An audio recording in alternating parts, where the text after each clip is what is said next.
Welcome to the special edition of InFocus Town Talk for the town of Pembroke. Today we will be discussing the feasibility study and recommendations put forth by the Pembroke Community Center Task Force to replace the current facility. At the upcoming annual town meeting, Pembroke residents will be asked to vote on Article 27 to determine if the town will appropriate monies to design and construct a new community center. If approved at town meeting, this question will also be on the spring town election ballot. I'm joined today by Andrew Sullivan, Chair of the Pembroke Community Center Task Force, and Bill Chenard, Pembroke Town Manager. So, Bill, for years, the community center has been on the table as far as either being renovated or replaced. Can you tell why now we are right at this place that we're at? Sure. So, as you said, we've studied this thing for a long time. And right now, we're at a point where the study committee has developed a study. They've interacted with the public. They've interacted with the two departments and the select board that are moving into this building. These two buildings are very old, very inefficient, and really need to be, as you said, renovated or replaced. It's determined through study that the most efficient process would be to replace them. And that's where we're going. So we're taking two departments, two separate buildings that I'll note weren't built as a rec center or a senior center. They were built for other purposes and then converted. And we're building one building, which is actually smaller than the combined space in the other two, but so much more efficient that we can add so many more programs that are being demanded by the public. You did a lot of focus groups and questionnaires and finding out what are the multiple uses of this facility. And clearly one of the biggest parts of this was you wanted to put the senior center in with the community center. Right now they're two separate buildings. Talk about that. Yeah, well, there's some wonderful studies that show how great it is to mix the different generations here for children and seniors alike. And it's a wonderful thing when you combine seniors and kids alike in a facility.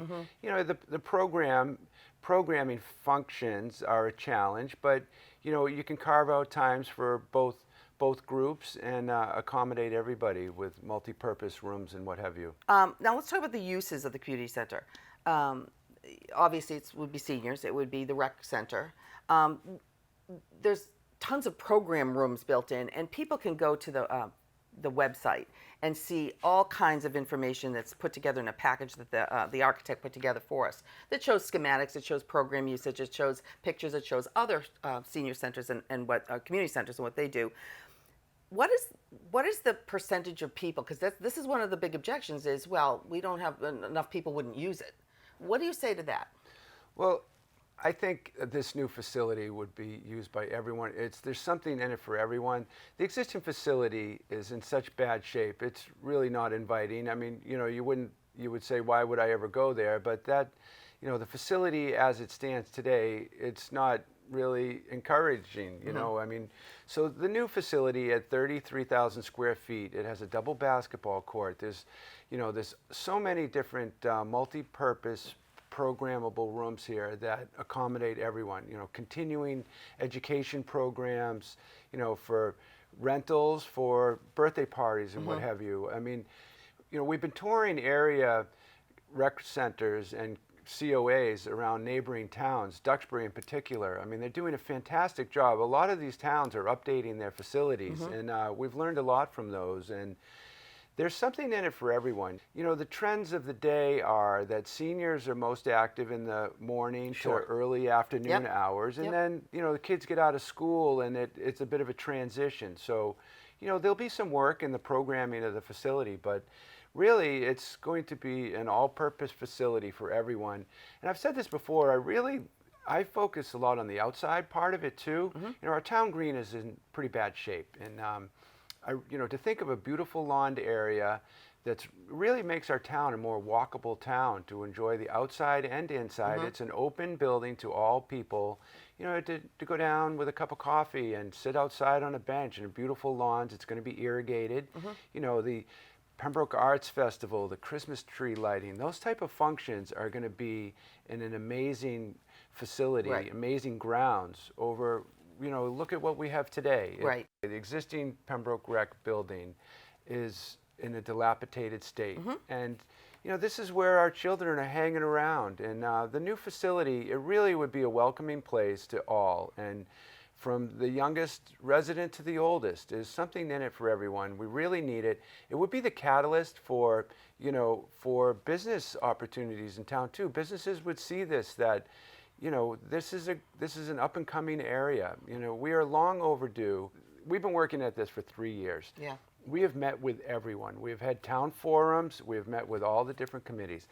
What really gave me a boost was the select board unanimously recommended this project. They have worked with us. We've reported back to them. Our task force has reported back to them throughout the whole process. And they know firsthand all the details and all the plans that went into this. This has been value engineered. You know, would we like a pool? Yes. Would we like a skate park? Yes. Right. We would like a lot of other things, Yep. but it has the essential needs for us to start. Yep.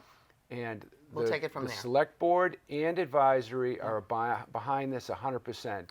I would hope that would give the residents some confidence that our town leaders who have been with us every step of the way see it, understand it, and know that this is the right time to tackle it. Let's say, for the sake of argument, that at town meeting this passes. At the ballot box, this also passes. So we now have a project that can move forward. What are the next steps that happen, and what's the timeline? So the next steps are we complete the construction documents and go out to bid for the project. We borrow the money. Those are both critically important tasks to do as quickly as we possibly can so that we can take advantage of the current bond market and construction costs. I know there's concerns with the construction market out there. I think if we do this in a quick and timely manner, we can get the project completed under budget. So question on, when it goes out to bid, let's say it goes out to bid immediately and we get 3 bids. And one is over, 2 are over and one's right about where it is. And you pick one.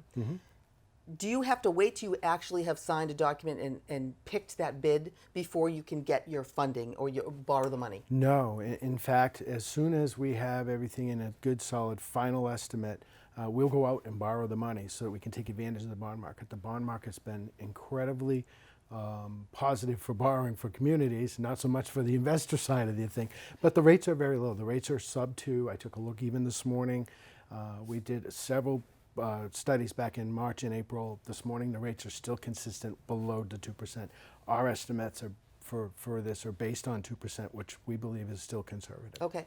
What if all the bids come over what was approved at town meeting and therefore at the ballot box? So at that point, the town has 2 choices. The town can go back and look at our construction documents and see, is there a way, change some of the cost items so that we can bring the bids down to a point where we can do it under budget.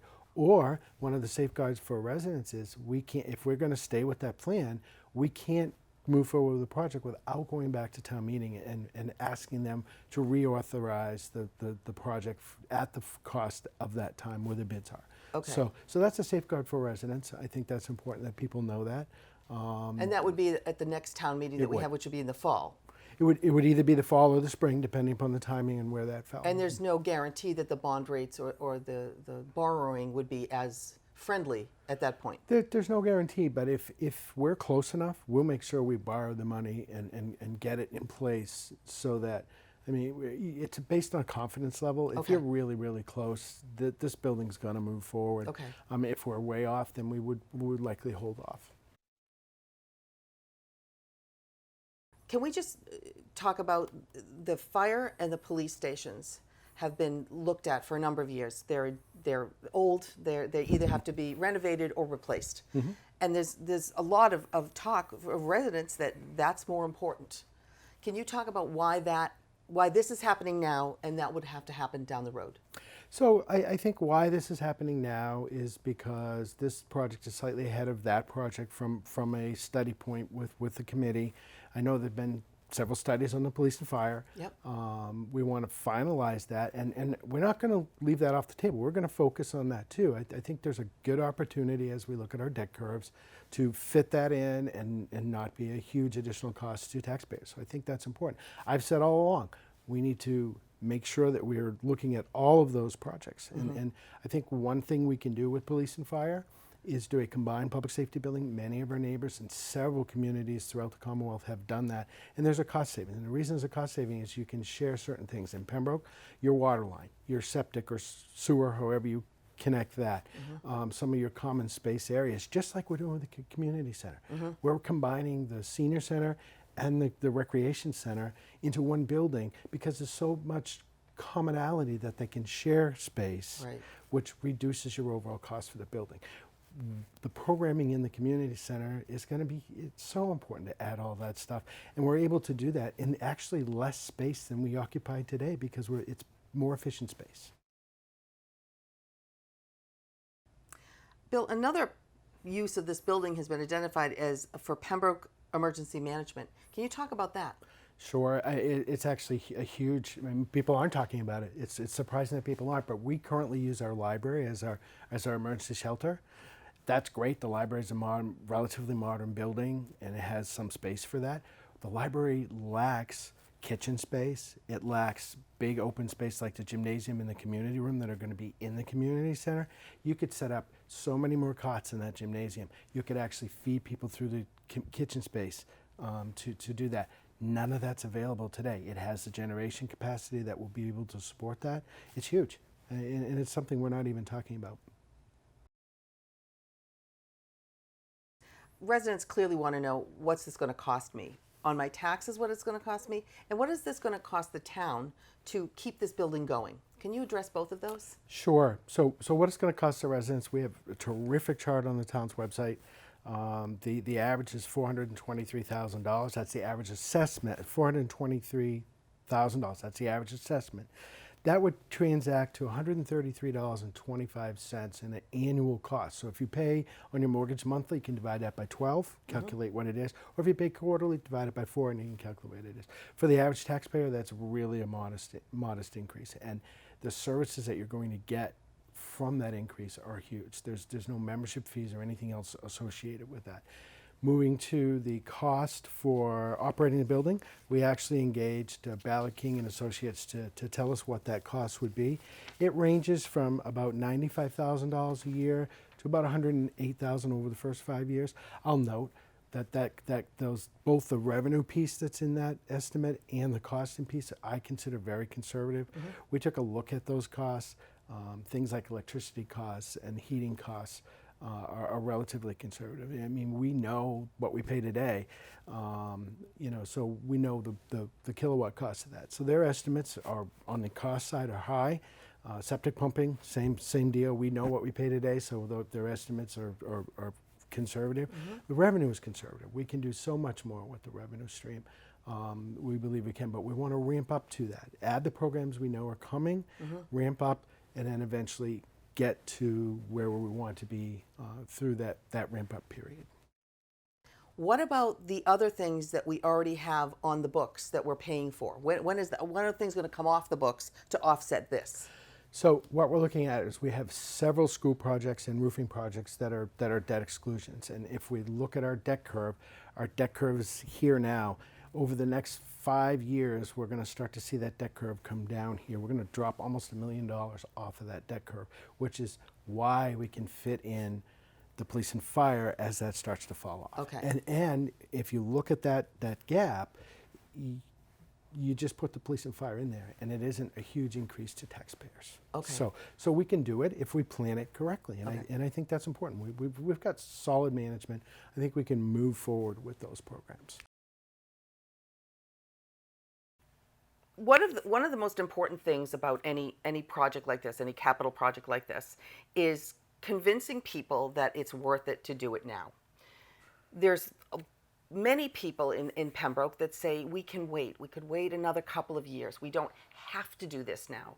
What is your counterpoint to that for people that say we really could wait another couple of years? Right. Well, I mean, it's long overdue. I mean, it's never a great time to tackle a big challenging project like this, but the committee works that's been done for 20 years now. I mean, the building has way outlived its life cycle. The seniors, there's over 4,000 seniors over the age of 65 in the town of Pembroke. Yeah. We have a very small council on aging building. They do an awesome job with the little space they have. but we've only identified about a couple hundred people that make use of that facility. Most of our seniors now travel to other towns to use their facilities, their council on agings, and we deserve our own. Our seniors need a place in our town. So seniors alone is reason enough to get in to tackle this today. Bill, we're coming out of a worldwide pandemic, a really, really fragile time for a lot of people. Why now? So the simple answer is we will likely never be able to do this again at this cost, this price. And it's not the cost of the building, it's not the interest rates, it's the package together. Think about interest rates and where interest rates have been. You know, go back to 1990 and think about where interest rates have been for mortgages. That's the easiest comparison. We're not going to see these numbers I don't believe we're going to see these numbers for a very long time. And if we do delay this 2-3 years, those interest rates are likely going to climb and I had a note, I made it for myself, just so I would know. If you add a 0.5 percentage point to the project, you're adding $1.235 million. And that's just the interest rate. Oh, So that's huge, Yeah. huge, huge, huge. And the interest rates have been stable for a while, and we think we can get in at that number. The 2% we're using is still conservative and above where current interest rates are.